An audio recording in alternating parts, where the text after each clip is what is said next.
Salam satu track. 37. Oke, selamat pagi Sobat Satu Track. Teman-teman berada ketemu lagi dengan Bang Aco dan saya Bang Lugas yang akan bareng-bareng nih. Kita Iya, mau lanjutan ya, nerusin lanjutan. konten kemarin. Hmm. Kita kemarin-kemarin sudah ngomongin dua pabrikan Jepang nih Bang. Hmm. Ada Yamaha dan Honda. Honda. Ya. Dua grup, 4 tim. Nah, total sudah. Nah, kita lanjutkan di pekan ini sambil menemani teman-teman Ya. puasa ya. Jadi kita juga dari tim podcast Soundtrack mengucapkan selamat menunaikan ibadah puasa buat teman-teman yang menjalankan. Gitu. Semoga puasanya lancar dan bisa full. Amin, amin. Oke. Dan kita nggak sendiri seperti biasa, kita di sini ditemani sama Indomie mie nyemek Bangladesh, teman-teman. Produknya dari Indofood. Ini adalah salah satu produk terbaik saat ini ya, Bang ya. Ya. Yang pastinya cocok buat teman-teman berbuka puasa gitu. Dan nantinya minggu depan ya Bang ya, sudah mulai tes di Buriram sepertinya. Iya, udah langsung race. Dan langsung race nantinya. Terus di pekan ini juga buat teman-teman penggemar ajang balap Formula 1, langsung aja meluncur ke Beansport nih. Karena lagi tes pramusim nih Bang. Dan ditayangkan secara langsung di sana itu. Jadi kalau teman-teman mungkin pengen sneak peek, ngintip-ngintip, wah, tahu kekuatannya kalau di F1 seperti apa, langsung aja nonton. Karena tayangkan secara langsung 4 jam loh Bang, lumayan tuh, lego. Oke Bang, kita hari ini kita mau membahas salah satu tim. Nah, ini tim-tim favoritnya Bang Ajo nih, karena adiknya main di sana. Ya, apa timnya di KTM atau Bang Lukas biasanya nyebutnya Red Bull cabang MotoGP. Oh, Red Bull cabang MotoGP. Nah, karena motornya Red Bull semua itu depannya. Oke. Jadi di KTM ini ada dua ya Bang ya, Ada tim ya, dua tim. 4 pembalap reguler ya. Dan sepertinya nggak ada perubahan ya Bang ya untuk komposisi pembalapnya. Ya, dari tahun kemarin. Masih tetap. Oke.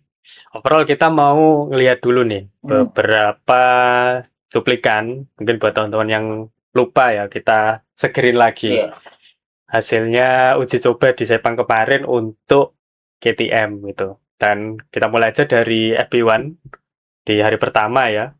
Itu KTM terbaiknya itu di posisi kelima waktu itu, dipegang Pedro Acosta, adikmu Bang, dari Red Bull KTM Factory Racing ya. Kemudian di FP2, nah FP2 ini kita lihat lagi semakin membaik nih. Karena Maverick Vinales nih dari Tech 3.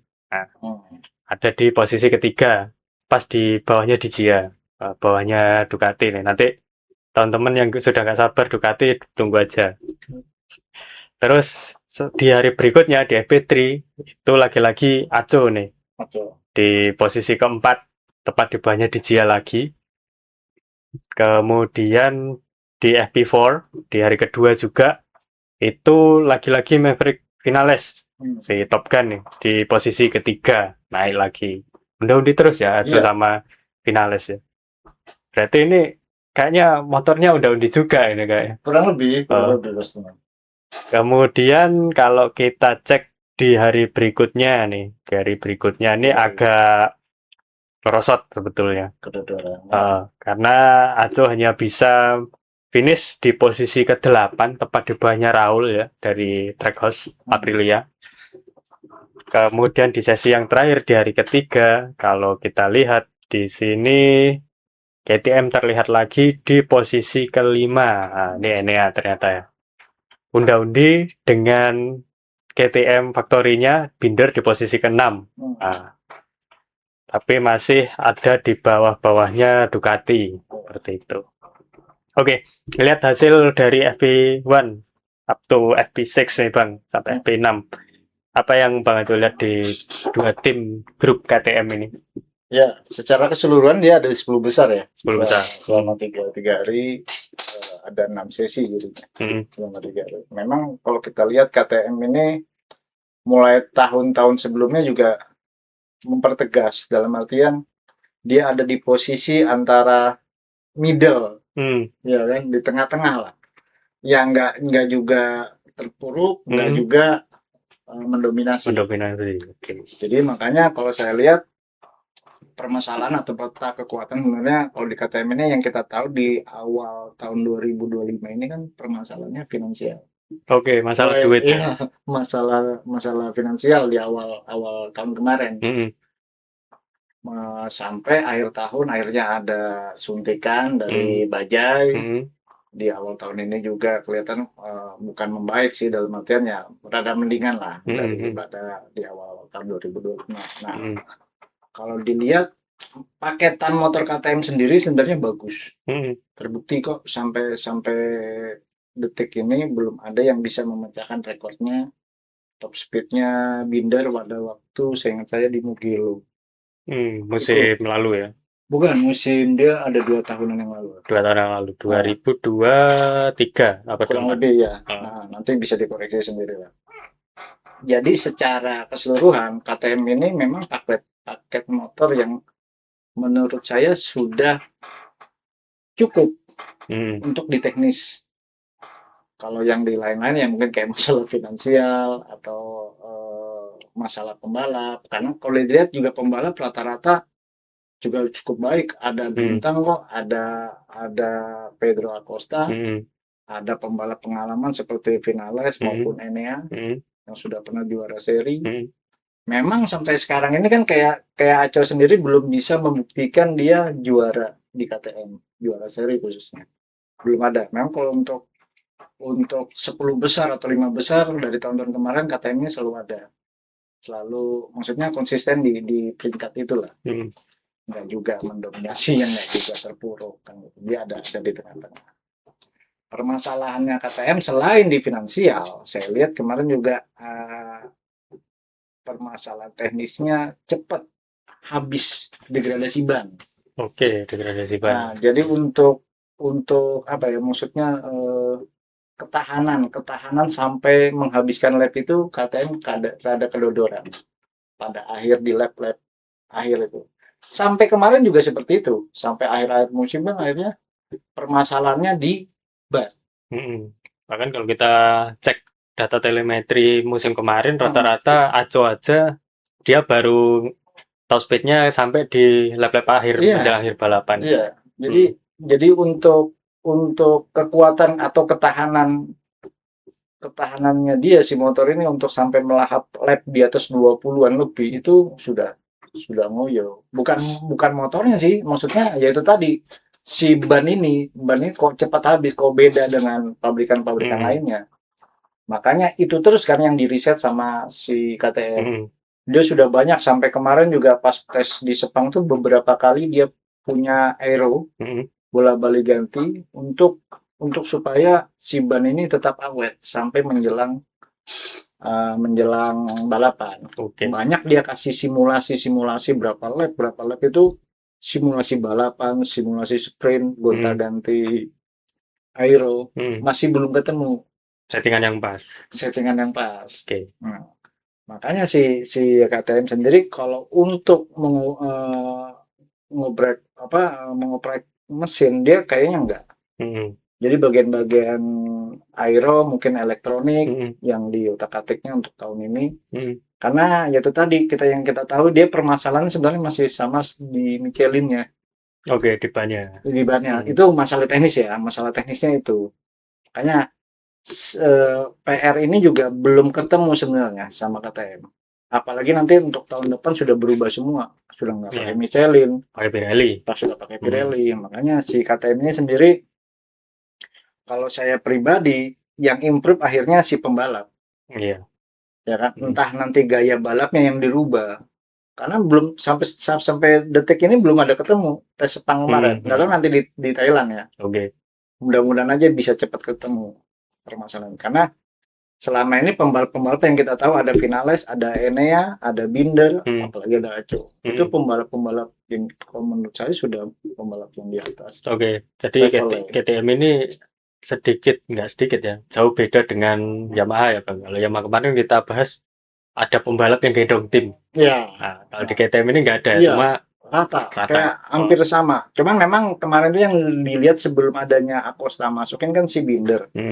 Binder ini kan juga sempat dikontrak KTM itu sampai 3 tahun. Oh, kan cukup panjang. Panjang. Biasanya kan maksimal 2 tahun, 2 Dua. tahun ganti atau setahun atau 2 tahun. Ini Binderin sempat 3 tahun loh di kontrak KTM karena memang salah satu tulang punggungnya KTM juga sebelum Sebelum ada Akosta. Aco. Nah, akhirnya pas Aco masuk, si Binder ini kayak dibayang-bayangin sama Aco karena mungkin bakatnya si Aco ini juga memang jempolan ya. Ya, bakat unik ini. Iya, dan terus si Vinales kita tahu Hmm. sendiri Vinales mulai dari Suzuki ke Yamaha sampai akhirnya ke Aprilia kemarin, sekarang sudah ke KTM lagi, sudah empat pabrikan. Jadi pengalamannya Vinales juga cukup banyak kan.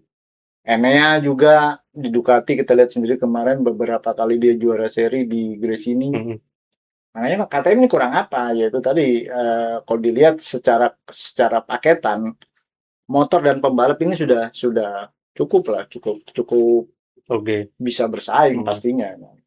Soalnya memang tadi kurang duit memang itu. Ya itu permasalahan permasalahannya memang di awal tahun kemarin itu sudah muncul kan, itu rahasia umum lah. Sampai pada akhirnya ya itu tadi di teknisnya dia degradasi ban ini belum terpecahkan sampai detik ini. Tapi untuk dapat investor Tech3-nya. Iya, si Tech3. Iya. Iya. Dapat pembeli baru kan. Tuh. Iya. Keren. Makanya kalau untuk tahun ini fokusnya gimana ya? Kalau memang KTM belum bisa berubah ya si pembalap yang harus improve ke motor. Akhirnya kan gitu ya, harus mengikuti. Ya sudah, ini KTM seperti apa? Memang selama ini juga yang bukan yang nggak improve ya, sudah improve nih pembalap. Buktinya si Aco, Binder semua kan sudah bolak-balik. Vinales juga sampai Jorge Lorenzo sudah jadi gurunya ya kan, untuk latihannya secara khusus, pokoknya digembleng habis-habisan Vinales. Nah, ini tinggal lihat aja hasilnya nanti seperti apa. Sampai segitunya nih KTM. Tapi Bang, prediksi Bang Aco untuk tim KTM di musim ini seperti apa?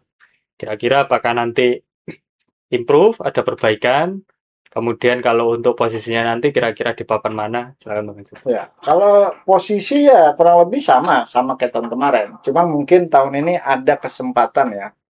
Ada kesempatan buat Acosta khususnya untuk bisa lebih banyak lagi podium. Kalau bisa beberapa kali nyuri podium 1, entah 1 atau 2, dan sisanya konsisten, itu sudah cukup bagus. Karena yang setahu saya juga KTM juga nggak mungkin jor-joran tahun ini buat ngeriset motor. Karena dia sudah ngeriset yang buat 850 cc di tahun berikutnya. 27 ya. Iya. Jadi lagi dananya terbatas kan. Jadi ya jelas si KTM sendiri juga bukan nggak mungkin ya. Dalam artian dia nggak mungkin buang duit untuk di 1000 cc ini. Yang jelas paketan yang tahun kemarin disempurnakan sama aero mainkan aero. Karena dia PR-nya cuma degradasi ban. Oke. Ya, itu sedikit dari analisis kita ya, dari Bang Aco soal tim KTM, bukan tim, grupnya KTM. KTM itu sudah hampir semua itu ya speknya spek pabrikan sudah kalau bisa dibilang, cuman beda tim aja. Speknya pabrikan, pembalapnya oke. Iya. Cuman minusnya degradasi ban, teman-teman. Iya. Jadi kita lihat aja, mudah-mudahan nanti di Buriram ya. Iya, mudah-mudahan bisa ketemu solusi itu, sudah cepat ketemu lah. Dan karena kalau mereka nggak bisa menemukan PR ini, eman. Iya. Karena pada akhirnya mereka di awal balapan lagi-lagi harus ngalah, terus baru di akhir mereka harus attack. Iya. Makanya seharusnya KTM sudah bisa jadi penghalang ya. Ibaratnya sudah bisa mengacaukan kayak Ducati ataupun Aprilia di sela-sela itu. Tapi kalau kita berkaca di tahun kemarin, KTM ini termasuk bagus menurutku. Bagus. Karena dia ada di, kalau kita ngomongin tim ini Bang, di paling atas kan ketemu Ducati nih pasti nih. Yeah. 2-nya kan Gresini adiknya. 3-nya Aprilia, banyak KTM nih. Nah, bisa lah papan tengah ya. Iya, makanya kan middle lah. Saya bilang tuh di standarnya dia enggak ke bawah, yang enggak ke atas, di tengah-tengah lah si KTM. Makanya mungkin tahun ini seharusnya lebih baik. Oke. Itu sedikit pembahasan kita soal KTM. Nah, ini Bang, kita sambung sebetulnya di hari ini kita syutingnya hari Jumat, teman-teman. Kita kemarin dapat kabar nih yang cukup mengagetkan ya, mungkin buat penggemar MotoGP ya. Karena mendadak tidak ada angin, tidak ada hujan. Tiba-tiba GP Australia di musim depan akan digeser nih. Dari awal di sirkuit Phillip Island ya, yang di negara bagian Victoria, Melbourne di Australia, itu digeser ke Adelaide di negara bagian Australia Selatan gitu. Nah, ini kemarin begitu ini aku share, Bang Aco langsung nih reaktif nih. Oh, ono ae iki. MotoGP gampangnya seperti itu. Nah, gerakannya ya. Oke. Kalau kalau aku lihat nih Bang Aco, untuk di sirkuit Adelaide ini nantinya MotoGP akan mengusung konsep baru nih Bang. Konsep barunya apa? Karena kalau biasa MotoGP itu seumur-umur nih, mungkin seumur-umur Bang Aco jadi penggemar nih. MotoGP itu selalu balapannya di sirkuit resmi, ya sirkuit resmi ya teman-teman ya. Istilahnya sirkuitnya ini ya ada di dalam area sirkuit gitu, yang benar-benar sirkuit. Nah, aneh bin ajaibnya nih, besok di Adelaide itu adalah sirkuit yang digunakan untuk sirkuit jalanan alias jalan raya yang dimodifikasi sedemikian rupa, dibentuk untuk dijadikan sirkuit. Nah, konsep ini bukan konsep baru buat teman-teman penggemar F1 seperti itu, karena kalau di F1 kita sendiri kan ada banyak sirkuit jalanan, bahkan legend Bang. Kalau boleh kita sebut ada GP Monaco. Itu sangat legend. Kemudian ada lagi yang agak baru dikit itu GP Azerbaijan. Marina Bay. Nah, kemudian yang paling dekat sama kita itu GP Singapura di Marina Bay. Itu juga sirkuit jalanan.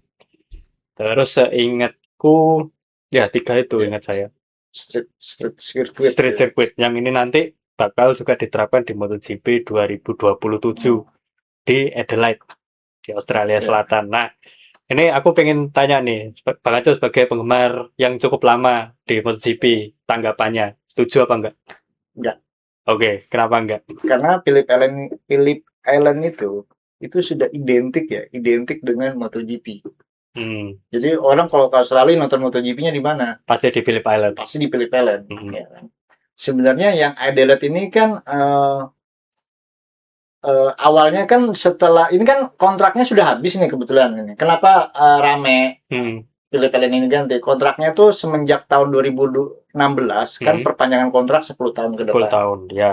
Nah, habisnya di tahun ini. 2026, oke. Nah, kita nggak tahu permasalahan ada ini dalam seperti apa. Mungkin permasalahan hosting atau gimana. Cuman memang rumornya katanya penontonnya yang kurang.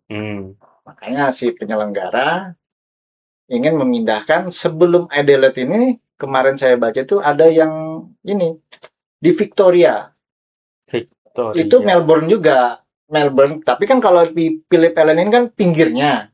Ya, itu kalau nggak salah 2 jam dari kota, Bang. Iya, nah yang seharusnya mau dipindahkan itu ke Victoria. Di Melbourne juga pusat kota. Oke, di pusat kota itu teman-teman ada sirkuitnya F1 sebetulnya, Bang? Iya, ada. Ada Albert Park.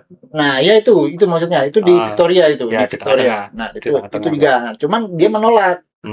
Jadi kayak semacam pemerintahannya di sana. Ya udah, ini memang khusus balap mobil. Jadi sudah ada identiknya lah. Kalau mau balap MotoGP ya di Phillip sana. Juga biar pemerataan, biar penonton ini atau warga setempat biar bisa merasakan dampaknya. Jangan semua event tuh adanya di Melbourne gitu loh. Kan biar menyebar lah maksudnya gitu. Nah, cuman pihak penyelenggara kemarin tuh mungkin alasannya kita nggak tahu pastinya seperti apa. Yang jelas kontraknya Phillip Island itu sudah habis di tahun ini. Nah, mungkin masih ada nego-nego lah. Pasti ada diperjuangkan, nego-nego itu tetap ada diperjuangkan. Kenapa juga saya nggak setuju? Karena banyak sejarah di Phillip Island itu. Oke, mungkin banyak, beberapa Bang sebutkan. Banyak sejarah itu yang ibaratnya yang kayak kemarin ya.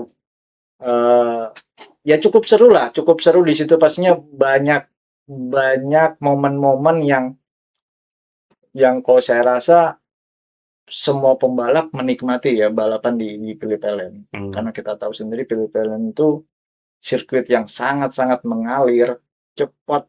Kalau kita lihat sepintas tuh kayak nggak pakai ngerem aja sudah motor kayak ngalir kan. Dia ngintari sirkuit itu ngalir dan semua tikungan-tikungan gitu kayak saya nonton sendiri di Phillip Island itu kayak saya ngerasain saya ada di situ. Karena saya hampir ya enggak semua bagian ya. Setiap sektor itu saya hampir hafal. Saking seringnya nonton. Sampai titik burung sering ditabrak aja yang turunan itu saya hafal. Makanya ini sering terjadinya nabrak burung tuh di daerah sini sama di daerah Star. Kan top speed kan. Ya. Ya itu tadi. Kemarin tiba-tiba dengar Phillip Allen langsung mau digeser, saya nggak tahu ini maksudnya promotor seperti apa. Cuman yang jelas dia bilang biar di pusat kota, biar tujuannya semakin mudah orang yang berkunjung ke situ. Cuman kita lihat sendiri aja nanti. Kita lihat sendiri sirkuit yang ditunjuk si Victory nolak.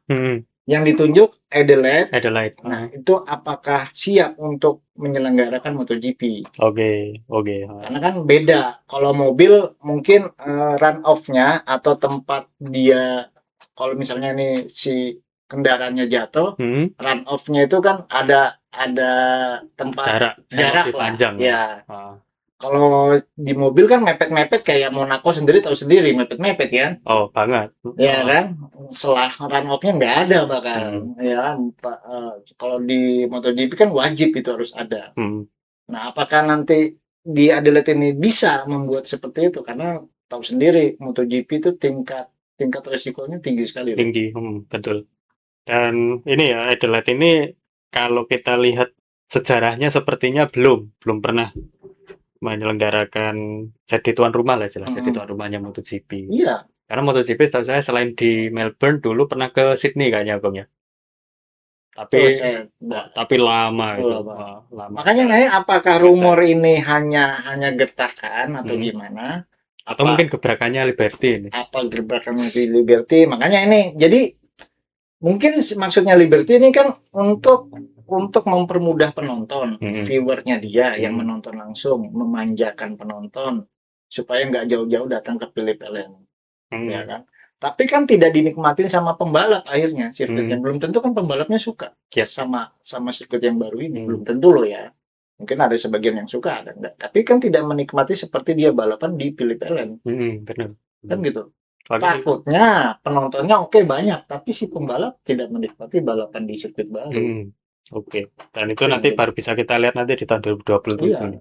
Kira-kira pembalap bakal suka apa enggak? Nah iya, makanya waktu kalau bisa ya jangan. Kalau cuma permasalahannya di kontrak itu ya nanti kan bisa nego ulang lah seperti mana baiknya kan gitu. Karena memang rumor yang berembus katanya viewernya penontonnya yang bukan susah ya, maksudnya kejauhan lah bahasanya ke sana. Nah, itu karena posisinya Phillip Allen itu sama kayak kalau kita di Banyuwangi sendiri, Phillip Allen-nya di Alas Purwo. Iya. Masalahnya kan di situ sebetulnya. Beda kalau sama Albert Park, sirkuitnya F1 tuh. Kalau saya Albert Park kan istilahnya dari Banyuwangi masih di pusat kota itu, masih di tengah-tengah memang. Kalau keramaian. Demikian Adelaide ini juga sama gitu, cuman menggunakan jalan raya. Benar-benar jalan raya ditutup. Oh ya, ini aku dapat informasi kalau sirkuit jalan raya Adelaide ini juga sempat jadi tuan rumah ajang Formula 1 nih. Dari tahun 85 sampai 95. Jadi saya belum lahir ya teman-teman ya. Makanya nggak terlalu tahu gitu. Ya taunya baru kemarin karena baca artikelnya dari MotoGP seperti itu. Oh iya, itu tambahan juga Phillip Allen tuh jadi tambahan seingat saya kemarin tuh selain kontraknya habis jauh sama ini fasilitas katanya karena legend ya sirkuit legend katanya sirkuitnya fasilitas yang ada di Phillip Allen itu kurang memadai untuk event sekarang, kayak pitnya itu rodo sempit, terus tempat-tempat mungkin kayak hotel apa gimana akomodasi yang mendukung event itu kayaknya kurang gitu. Oke.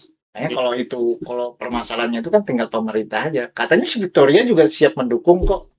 Iya, kalau siapnya sih siap, cuman masalahnya Phillip Allen ada di tengah-tengah ini kan setahu saya. Di tengah-tengah Taman Nasional kan itu. Iya, makanya intinya dia untuk akomodasi kalau kayak permasalahannya ini harus ada kan sirkuitnya ada grid-gridnya ya. Harus ada mungkin hotel, ada tempat apa ya dibangun aja. Gimana caranya ibaratnya supaya identiknya si MotoGP ini nggak hilang gitu loh. Karena orang taunya MotoGP ya Phillip Allen pastinya gitu. Atau mungkin juga ini Bang, bisa jadi biar istilahnya sirkuitnya istirahat dulu sambil ngembangin fasilitas dipindah dulu. Bisa jadi. Kalau memang maksudnya seperti itu. Tapi kalau memang maksudnya nanti untuk untuk biar pingin banyak viewer atau itu ya mungkin ya lihat aja intinya sih pembalap aja dulu pembalapnya menikmati enggak Mm-mm. kan gitu percuma lah kita ngejar viewer tapi si pembalap tidak menikmati balapannya di tengah kota yang sirkuitnya seperti itu karena kan resiko Iya. mikirnya resiko dulu Ya, ya kita perlu ngelihat sedikit lah kalau soal sirkuit jalanan yang jelas memang sempit. Ya, ya karena menyesuaikan. Kita nggak tahu ya posisi jalannya di Adelaide bakal segede apa kan seperti mm, itu kan. mm, Tapi yang jelas kalau sirkuit jalan raya itu kan lebih terbatas. Beda dengan terbatas sirkuit yang resmi. mm, Yang kedua biasa sirkuit jalan itu identik sama bumpy. nah iya Eh, ini masalahnya motornya ready juga enggak iya untuk melewati jalan yang ya semulus-mulusnya jalan raya iya itu kan pasti ada bumpy-nya, Bang. Bahkan kalau kita lihat tetangga kita Singapura aja menyelenggarakan F1 aja masih ada bumpy-nya gitu. iya Bisa ya mungkin kalau kita lihat bumpy di sendiri. F1 nggak jadi masalah kalau di F1 tapi Tergantung. ya maksudnya nggak seperti permasalahannya nggak jadi seperti kayak di MotoGP kalau di Hmm. MotoGP sedikit aja bisa komplain ibaratnya nggak nyaman balapan ada bumpy tapi kalau di F1 tuh masih bisa karena dia lebih sering kena krep-krep F1 itu kan sering itu Hmm. Tapi ya tetap nggak enak apalagi kalau pakai regulasi kemarin, Bang. Yang pakai ground effect tuh. oh iya Iya. Itu beneran tuh bisa naik turun del. Yes, yes. Ya, mungkin itu sedikit pembahasan kita ya Bang ya. iya Soal tadi tim grup ya, bukan tim grup KTM dan juga sedikit pembahasan mengenai ceritanya MotoGP ya Australia yang nantinya bakal dipindah ke tapi positif ya Adelaide. Positif, positif ya iya. ya tapi nggak tahu kontraknya sampai kapan apa di Nah, Adelaide itu sudah ada bocoran belum aku belum dapat info resmi Bang. Tapi yang hmm. jelas akan mulai tahun 2027. Nantinya Hmm. sirkuit ini akan punya 18 tikungan. Hmm. Nah, dan panjangnya sekitar 4,195 kilo. Oke 4 kiloan lah. Ini standar lah di MotoGP rata-rata juga segitu ya, Bang. ya 3 sampai 4 kilo ya rata-rata memang sirkuitnya. Ya, mungkin itu dulu Bang Acu. Terima kasih. ya Nantinya teman-teman kita juga akan membahas lagi beberapa grup yang belum kita bahas ya. Berarti hmm. utang kita kurang dua masih utang sebetulnya. dua Tapi dua tenang tim aja karena di minggu depan pun kita juga masih bisa lah ngejar ya sebelum nanti tes pramusim di Buriram di Kurir Thailand. kan Mm-mm. akhir bulan ini Akhir pekan depan, Bang. oh akhir pekan depan Iya, sudah di akhir pekan depan nih ketemu. oh iya Nah, iya kan pekan depannya lagi kemudian langsung ini kan masih balapan balapan kan. oh iya benar balapannya yang maksud saya yang Mm-mm. akhir kalau yang tesnya kan pekan depan Nah, ya seperti biasa marhaban ya balapan ya teman-teman. iya Jangan lupa nanti saksikan tesnya ya, tes MotoGP Buriram. Mudah-mudahan sih open sih Bang ya. Karena kita kemarin untuk yang tes pramusim di Sepang kan kita cuma dapat data iya doang gitu. cuma data aja Eh, tapi kayaknya sih cuma data aja kalau saya sih harapannya sebagai penggemar F1 sih pengennya tayangin lah F1 aja di Bahrain tayang kok masa Iya. MotoGP-nya enggak. Jadi Itu ya lumayan gitu. kenapa ya tesnya seperti itu? Mungkin ada mereka punya pabrikan tuh punya senjatanya masing-masing, makanya nggak langsung di publish. Sebetulnya kan nggak masalah karena itu juga tes pramusim terakhir kan Iya istilahnya. seharusnya. Sama juga F1 juga di Bahrain juga terakhir belum di Australia gitu. Hmm. Jadi kalau bisa sih tayangin aja. Kalau Liberty cari aja. Mumpung deket nih sama F1-nya biar Iya. hype-nya nggak ketutup gitu. Iya. Kan siapa tahu fansnya naik juga Iya. kan gitu.